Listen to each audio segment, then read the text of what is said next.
Hi guys, good afternoon po sa inyo lahat. So ito for this video, ito naman ay ang ating life routine dito sa province guys. So ayan, dahil wala tayong ulam, ayun, nangutang tayo ng isda guys. May nagpautang isda guys, 120 per kilo. So tatlong peraso lang to guys, hindi ko alam kung anong pangalan ng isda na. Ayan, si Dudong Jello, hindi marunong mag ano ng uling.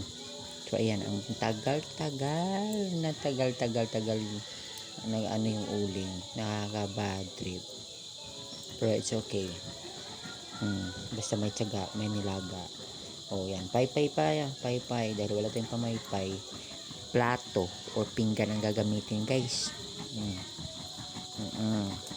So amo na nag-usog-usok na bala. So ayan na nga guys, ayan, naganda-ganda na. So ayan, sobrang tagal gyud guys, sus ko. Yan ang oras na, it's time to eat lunch na. So ito na nga guys, naluto-luto na yung party ng isda. So mamaya lapang-lapang na guys, no.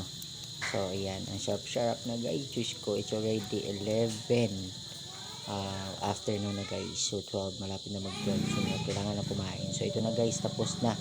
So dahil nagutom na, madali ang luto lang to guys, pero hindi naman to kailangan tagalan magluto. So ito na, lamon na guys, lamon na guys, Diyos ko Lord.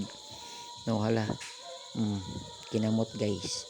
Natsada magumukaon guys kung makakamot ka. So amo na siya sausaw with gatas pa na guys.